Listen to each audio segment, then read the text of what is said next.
Oh, yeah, okay. Okay. I'll make a motion that we refund $74.92 to Rachel Jones Here's a name. because of a vehicle sold. I'll second. Yeah. Discussion? That just came in like an hour before we did that. Okay. Discussion? All in favor? Aye. Aye. Alright. And then I'll make a motion, I like this. Make a motion that we Last one. refund credit for vehicles sold to Enterprise FM Trust in the amount of $104.06. Second. Oh. Discussion? All in favor? Aye. Aye. Aye. I'm sorry, who seconded it? Okay. Then, the GFOA award to the Finance Department. Oh, yeah, that's awesome. Did I hear that? She was on vacation and I was out on Friday. I totally forgot to tell her Oh, that I was, I mean, I put it on the agenda. well, Do we want to table? Can you? yeah, we can table it. They got their award. It means more if they're here. Yeah. Okay, the Connecticut Council of Small Towns membership discussion. So we got our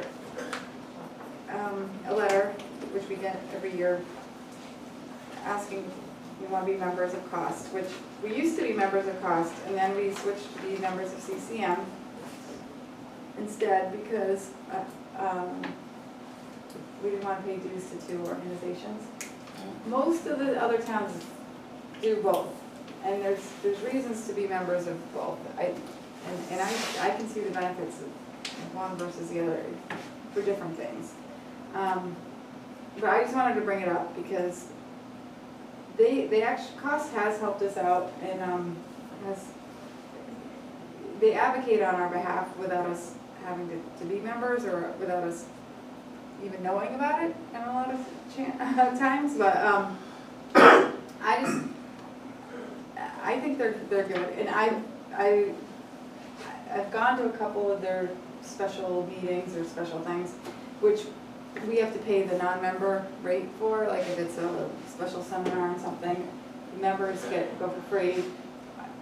I might have to pay $45 or something like that, but that only happens once or twice a year for those things, and I do try to go to those because that's where you find out stuff. So I just wanted to bring it up that I think that they do a great job and that they've been very helpful in a lot of things, particularly the MS4 stuff. They were really involved in that and helped all of the towns really without anybody really knowing about it. So what is the difference between them? Well, CCM is a bigger organization. They have a lot more employees and like lobbyists. I think there's might be 3 or 4 of them that are at the Capitol all the time, covering a wide range of different issues. And so if you have a question about some proposed legislation or legislation that's been recently passed, they know like in depth about the whole thing. But their membership is all the towns. So they have a lot of, all the big cities are part of it, all the bigger towns are part of it.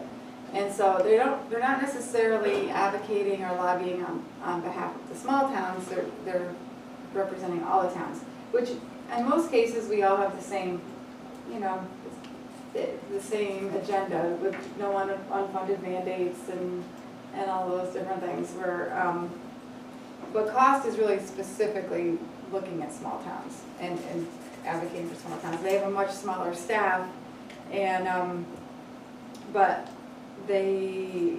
What's the cost to cost? I think for us it was like $4,000. What do we pay? What do we pay CCM? It's about the same. CCM also has a research department, so if you have any kind of question, like when the Board of Finance has a question, I just send it to them and then they send back a lot of research. COST doesn't have that. But, yeah, I mean, we cut it because, back when we were just trying to tighten up on things. But, I just, kind of feel like a freeloader sometimes. So, I mean, at the very least, I want to send them a nice letter and just thank them for what they do. on our behalf and try to support them whatever way we can, so. I guess So you that's- wanting us to think about this, or? Yeah, I guess just think about it, well, at budget time next year, maybe I'll throw it in, Okay. and then we can talk about it again and really look at the cost, but it's not in the budget for this year, so Yeah. I'll just send them a nice letter. It's, I know how you feel, but it's just hard to pay I know, that much money for the same thing, you know. I know, But I no, know. I get it, I get it. It's just, I know, right. I know. You're sending him a nice letter then? I'll send them a nice letter. Alright. Okay, the microgrid for the transfer station. So this just came up on, I think it was Thursday, the day before Derek was on vacation. He just had a meeting with, what do they call it? The Yukon Power and Energy Lab. So they have been, this group, this Yukon Power and Energy Lab, they have been working with DEEP, trying to find locations to put microgrids in the state of Connecticut. And so they first approached us months ago and asking if there was, if we thought it would be a good idea to think about having a microgrid in this part of town for the town office building and center school and the fire department. And it wasn't ideal, it didn't make a whole lot of sense to do that up here because we're not a contiguous group, and Derek told them about the transfer station, and so they went up there and they have spent some time like looking at it, and I guess they think it actually has a lot of merit to do something like that up there. Basically what they would do is put a whole bunch of solar panels on the closed landfill, so on the hill there that's up behind the transfer station, and then that would power the transfer station, animal control, and public works garage, including the fuel pumps, which would be very helpful at times when we lose power, because it would be off the grid. So if the whole town loses power, that wouldn't. So that's, no, I guess not. And part of it's because it's at the end of the line, so they can do a special thing where they cut it off. So that's why they think it's a good project to Well, look what at. happens is when it's dark, does that mean there's no power? Oh, no. It has batteries that it I think stores it does have energy? some batteries, yeah. I don't know the exact ins and outs of it, but basically what they're telling Derek is that they're looking at a lot of different things. This particular location seems like a really good opportunity, and there are grants available, and that they would help to make it happen, basically. So they did a very preliminary design and said they think it has merit, and basically, if we sign a letter saying we're interested, then we can apply for a grant from the DEP to build this. And I don't know a whole lot more about it than that, but basically I didn't want to just apply for the grant without asking you guys. And it could go nowhere, might go nowhere. They're doling out millions of dollars for this, for different places, and they thought that this would be in the range of $2 million to do. And as long as no taxpayer dollars would be included in it, then I'm fine with taking the next step. So So what's the cost on the road, or any repairs? or- they didn't get into that, so I don't know. But we won't find that out until you ask for the grant, like, Oh, and they might just say, no, we don't get it, and then it's the end of the Oh, story. all right, okay. But it's So- just very preliminary, but. So you apply for the grant, if you get the grant, then you ask the questions, and if we get the grant, we can still say no? Oh, yeah, we're under no obligation. Okay. Oh, they have a So- battery system. Christina, even a grant is still taxpayer dollars. No. Well, right, but not Not local. town, right? No, it's No. distributed over a greater population, yes, but some of it still comes from the pockets of the people who live here. Right, right. So, just an editorial. Mhm. We'll keep those for pleasant to speak with. Someone else in the state, you can come here to move. Good luck with that. Yeah. I had a question, I forgot it, but that's all right. Okay. It'll save us money though, because we won't be paying an electrical bill, Right, right? right.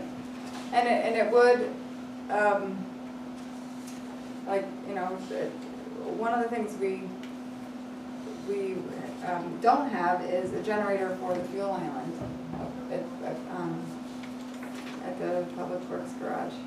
So if we had this, then, you know, that's just one of those nice to haves.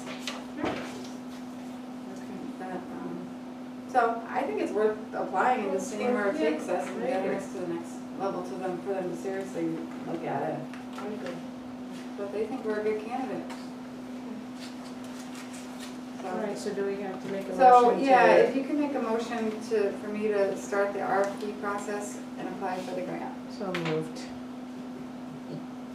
Discussion? All in favor? Aye. All right, so I'm gonna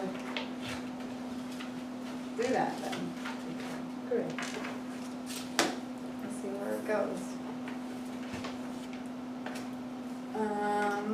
All right, appointments. I'm gonna make a motion that we reappoint Wilbur Gangway as a member of the Housing Authority effective August 1st, 2016, expiring August 1st, 2021. Second one. Discussion?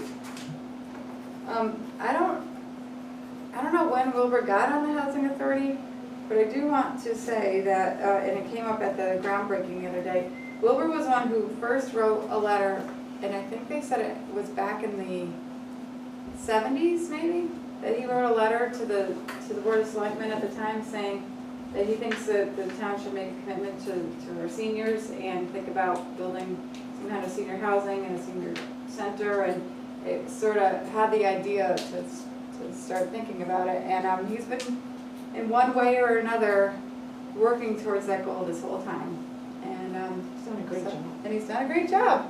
So it was nice he was there at the groundbreaking, and it's nice he wants to continue. So, and I Is want to thank him. that what was in the journal tomorrow?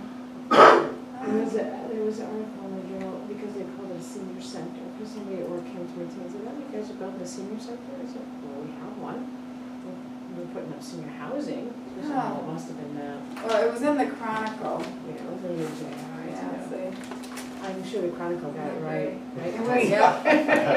It is in the JI, Robin, you got a bunch of JIs upstairs, so. it Oh, is I in didn't the even JI. see that. Today's their little weekend. And not today. I mean, you had about 5 or 6 days worth of JIs upstairs. It's in Yeah, the one. groundbreaking, Not I think, anymore. was in the jail. There was. Okay, so all in favor? All right. And I'm sorry, I interrupted you. Thank you. Yeah, well, thank you, Wilbur. He knows. Let's see, Crumbling Foundation update. Like you said when Jody was here, the assessors have a meeting on the books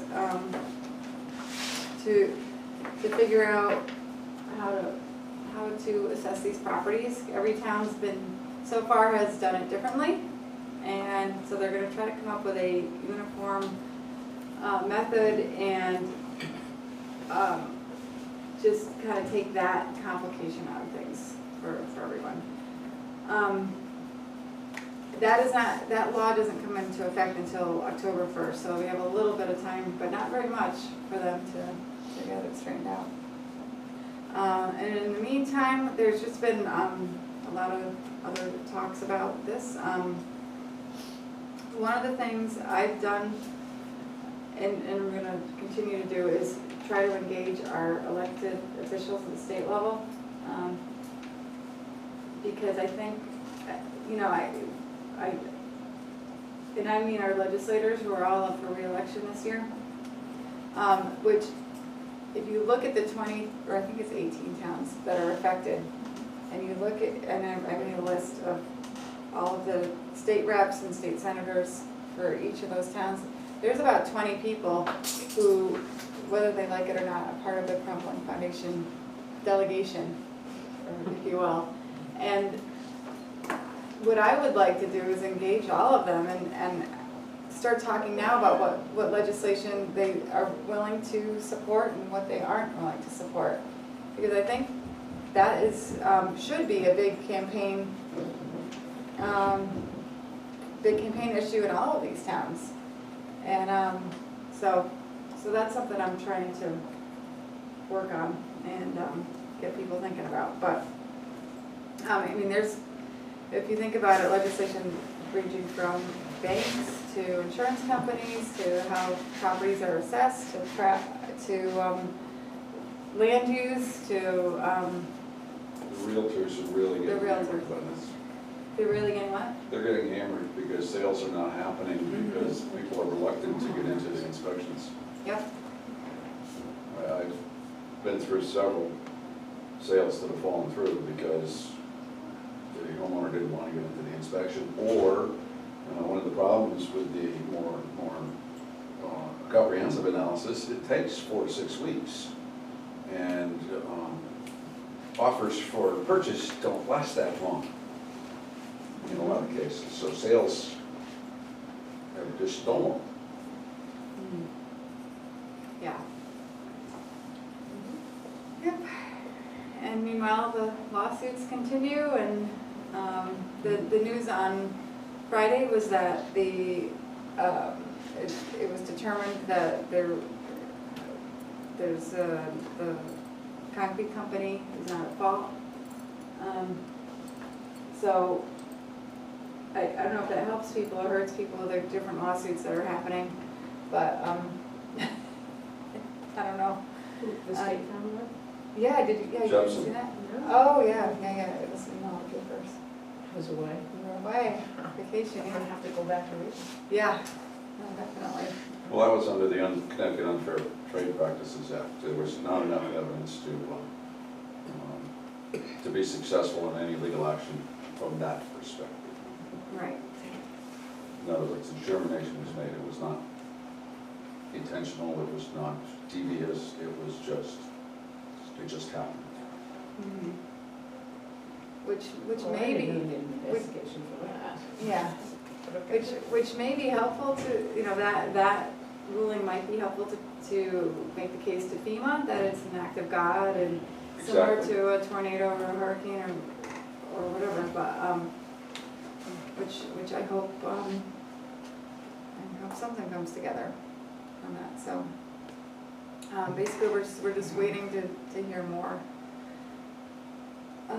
I did see that, Liberty Mutuals, that they weren't gonna join the No. insurance companies. Yeah. And don't they need all of them? They didn't really get into specifics of what this deal is, but yes, they were clear that they need some critical mass of insurance companies to join in, so they're hoping, but, and I don't know if just the 4 who said they would, if it's just them, if it's gonna happen or not, I don't think so. I don't either. No, I thought I read someplace that it had to be all of them, the majority of them. Yeah. Not for all for one. Are they putting a time limit on the tax abatement from the start? How many years you can have the tax abatement on? 7 years? 5 years. 5 years? It's 5 years, after 5 years regardless, if it's After fixed 5 or years, not. you could come back and do it again. Yeah. So it'll be 10 years. Now, You can do it as many years as it as takes. long as your house is still standing, I guess, Yeah, if you don't repair it. So if you don't repair it, you're gonna get that tax abatement for the rest of your life then, if you don't get it fixed. yeah. That would be You cool. also can't sell your house, and you also Well, I mean, lost your biggest And investment. also might cave in under you at some point too, so. Yeah, so you gotta stick with I that. kinda doubt, but, There's very few, John, that are that I bad. mean, I if- understand that, but, what about the septic systems that they made? Is that, when they fail too, we're gonna have to pay for them too? I don't know. I I don't mean, know, this that, is coming out of our, I don't think that's come up in Hartford, Bob. well, I'm just saying, because they made septic tanks, Yeah. the same concrete. So, Yeah. if their septic goes bad, that means we're gonna help them pay for the new septics? I'm gonna need a new septic in 15 years Sounds like an probably. insurance thing, doesn't it? I don't know. This is what I'm trying to find out, because, you know, it's our tax dollars. Just saying. I mean, we're supporting everybody. Now, I need a new roof, you gonna help me? How much This you is need? my question. What do you need? You know, I got mold growing on my roof, I mean, gonna blame, you know, who are you gonna blame? Have they, You know, found a lot or any septic systems that were affected by this Yeah, Columbus Foundation? They keep talking about them. it's kind of, I think, under the radar as far as DCP is concerned. I don't know that they really contemplated that. There were a number of things over the years that occurred with the precast that came out of there that were a little less than desirable. And it had nothing to do with this mineral issue, it had to do with other practices. But Bob's absolutely correct. There may be some tanks out there that are disintegrating that no one knows about because they're out of sight. You'll know eventually. Well, someday you walk across your yard and go for a swim. Oh my God. Another thing to worry about. But the thing with those, Bob, is that they're more manageable. They're more affordable. Well- Your foundation. well, everything's affordable, but No. how much No, tax? foundations are not affordable. Yeah, they're not. In some cases, the fixes cost more than what the house was worth before the market just crashed. Who's gonna pay twice for their house? Who can pay twice for their house? A lot of these people are retired. I don't wanna pay for my house twice. I don't either. I got kids to send to college. I'm just saying that, how much are we, of people that are not affected by it, are paying higher taxes for them? I know. Oh, I agree. That's I why agree. we need money to come from somewhere to help this, because this is gonna spiral out of control and affect everybody. I mean, and as it is, people's home values are down. They're down, and they're gonna keep going down. Even if your house isn't affected. But like I said, if the person don't care about his cracked foundation, he's getting say $200,000, it's cut in half to $100,000. He's gonna live there the rest of his life. He's only gonna pay $100,000 in taxes. He could care less if he sells the house or not. When he dies, let the bank or And there the are some estate people agent. like that, but the majority of people don't. Well, I'm just saying that But I the agree. possibilities Yeah. of going That's a through, possibility, But but what do you know- you do? What do you got a suggestion? yeah, Yeah, what? put a time limit on, 5 years, if you don't get it fixed in 5 years, your taxes go back up. Well, what if you don't have any money to have it fixed in Well, 5 years? that's not my problem, it's their problem. I mean, if I can't pay my taxes, you're gonna take my house anyways, so you'll end up, But then if we take the house, we won't, this town won't be able to sell it, so they still won't be paying taxes on it. Your taxes are still gonna go up. oh, no one's living in it, I'm not knock it sure. down and get rid of it. I'm not sure why we don't have our federal representatives, Senate and Congress people jumping up and down on FEMA's desk. Again, I'm still concerned that FEMA is supposed to be for stuff like this. And every year FEMA comes in, I know, beating a dead horse here, but every year FEMA comes in, you had a snowstorm, so we're gonna give you $15,000 to help pay for the cost of plowing, which is not FEMA's job in the first place. Not enough people have come forward, John. Now, I understand this. And if people come forward and they put in complaints, then they'll know how big the problem is. They have no idea how big it is because nobody's come forward. Or not enough people have come forward. And if you get enough insurance companies to contribute to a pool of money to help people fix the problem, what's gonna happen is then the number of reports are gonna go up dramatically, because now people see a way out. And then that fund is going to evaporate in no time. So, It's a vicious the cycle. bottom line is, you know, everybody's going to bear the brunt of this to some degree. The question is, to what degree? It seems to me, Christine, that we might get to a tipping point if we start seeing, you know, complexes of condos, for example, where you've got 50 or 75 or 100 units where the foundations are bad. And that's going to be, I mean, you're talking millions of dollars to remediate a problem like that, and the tax base is gonna collapse, that's like 100 units going in one fell swoop. Do we have any instances of that we know of in town? Well, yeah, yeah. We In town? I have one in Vernon that I'm working on a final report The on. one up on, It's a homeowners association. Baxter. Yep. The homeowners own everything from the foundation up. Yeah. The foundation and the grounds all belong to the association. Yeah. Which That is may homeowners, get- right? Yes, well, they all pay into it, sure. They- they're But probably- that's gonna get interesting, because it's kind of like a condo, but it isn't. So if you had to put I think so. a figure on They'll it, do- what would do it cost to one building at a remediate time. if it's even possible? Depends on what it is. Some of them are not very complicated. Some of them are. It was already ongoing, this was like, they already knew about it years ago. Yeah, there's some big ones. And there's all kinds of problems. I mean, Well, seriously, everybody. that's something the assessors should be really, there should be a separate number for that besides the single family house units See, that have this kind of problem in reporting. I've never seen anything in the press about multiple family dwellings or condos that have this problem. That seems to be. Yeah, I have some in there. yeah, There've been a couple, you know. Very, time has passed. This has been going on for a year now since, NBC brought it forward last July. yeah. What I haven't seen is, like municipal buildings or, You won't see it there. retail buildings. Chances of seeing it there are slim. Right, because the state. Because of the requirement. No, no. The material's handled much differently for commercial construction than it is for residential. Most of the condos kind of fell under the residential criteria for construction. With commercial construction, the concrete's handled much better. They're not allowed to add water. The concrete's consolidated better. Generally, it's always reinforced. All of that works to the benefit of the integrity of the foundation. When you build a residential foundation, there's very little reinforcing, if any. The concrete is often watered down so that it'll get to the far corner without moving the truck. And it's not consolidated very well. Consequently, a porous concrete, water and oxygen can get in, and that's where the deterioration starts. The commercial construction, the concrete walls are much, much tighter, denser, waterproof on their own. Residential foundation, not so.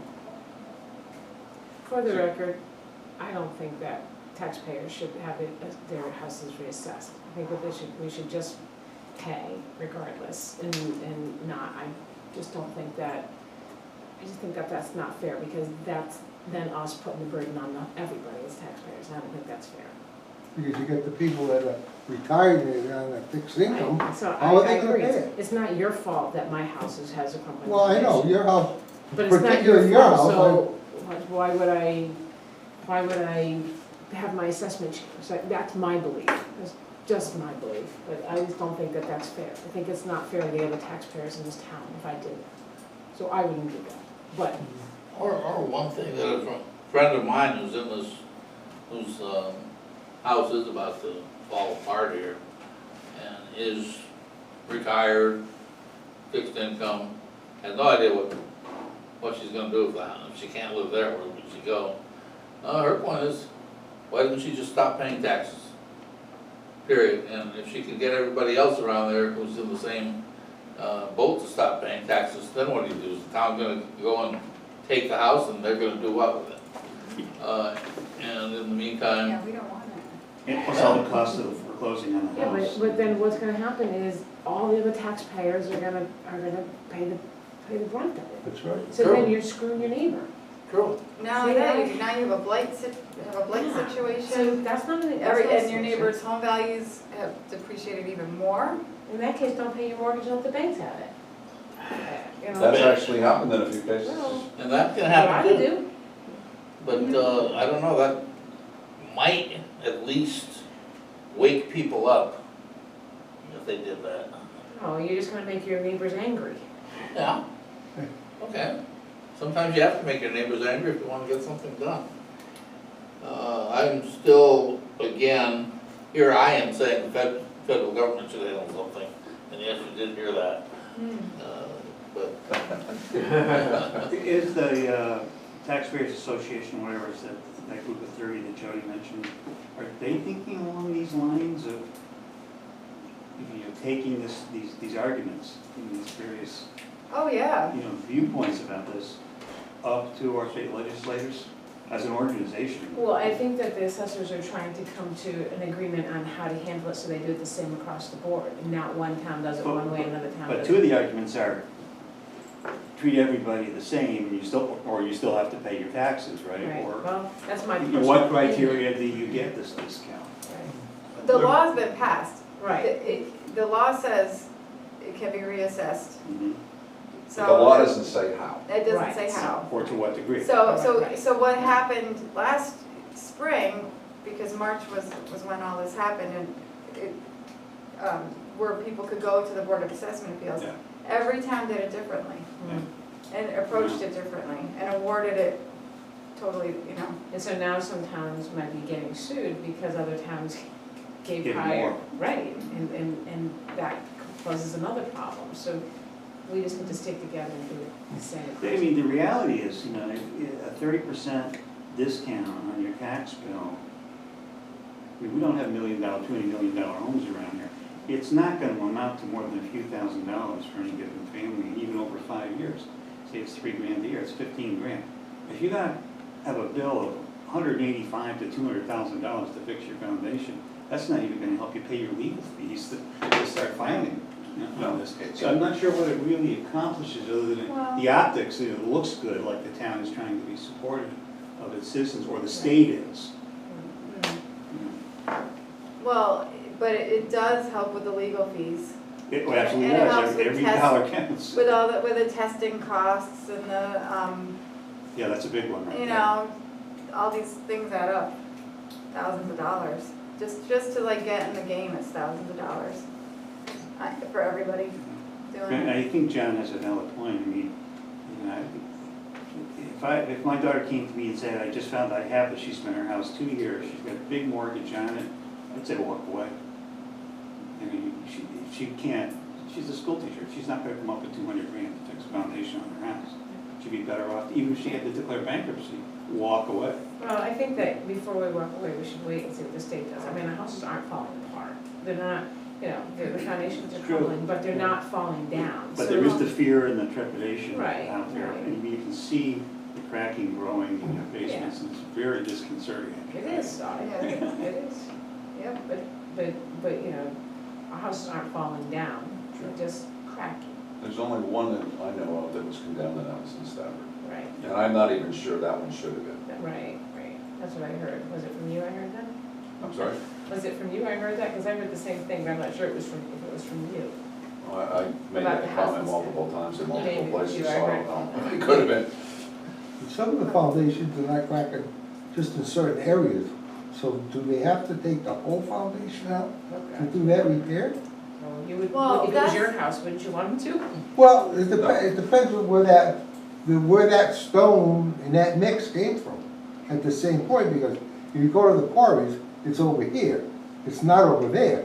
So it depends on where the stone was coming out of the quarry, and at what time they brought a load of stone in from what part of the quarry, because they're always blasting.